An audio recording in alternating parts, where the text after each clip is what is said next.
What's up, guys? Baseball Dad here. Like many of you, Christmas got my son baseball stuff. So today what we're going to do is attempt to put together this batting cage. Got it from Batting Cages Incorporated, 35-foot trapezoid. Didn't see a whole lot of good videos on how to do this, so trial and error. Here we go. All right, well, opened 2 boxes, bunch of pipe. Tried to lay it out kind of how it's supposed to look. Still haven't found any directions yet. Maybe it's in a different box, so we'll just keep going, see what happens. Update, found the instructions. Things are starting to look up. Also picked about the windiest day of the year to do this, so we'll see what happens.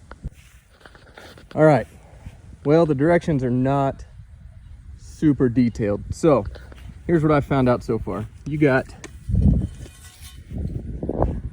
some pipes like this that have holes on both ends, and then you got some pipes that have this push button on one end. So in order to make the sections, you connect those two together, which is kind of hard because these push button ones also have an open end. So I was connecting all those together.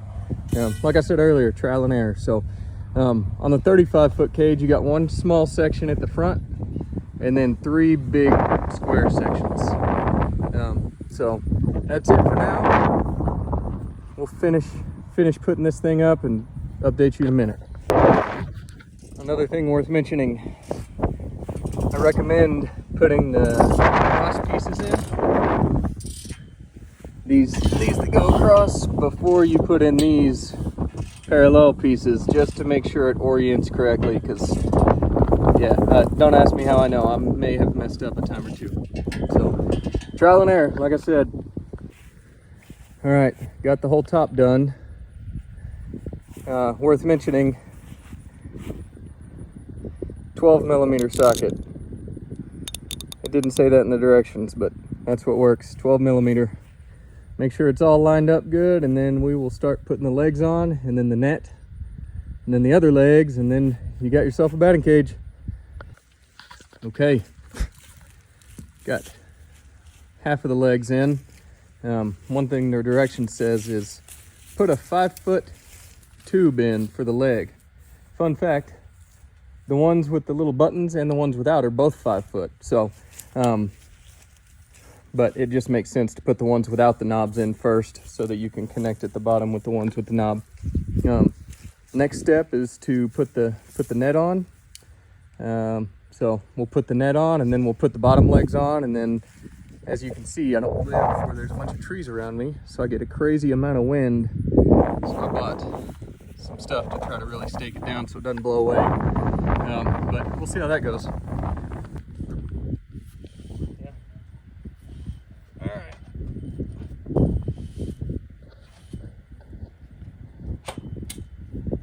As you can see, this part's a 2-person job because it's pretty darn heavy. So the stronger of the two can pick up, and the not quite as strong of the two, oh Lord have mercy, needs to slide the bottom tube in.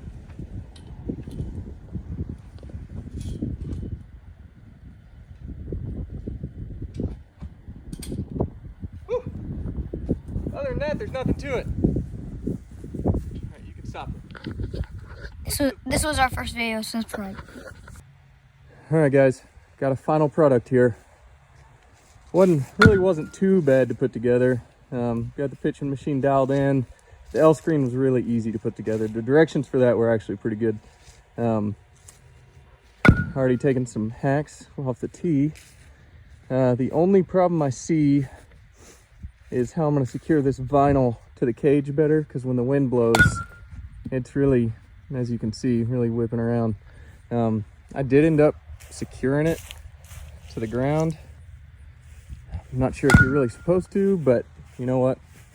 I don't want it to blow away. So anyway, hope you liked it. If there's anything that you see that I could have done better, let me know in the comments, and we'll see you next time.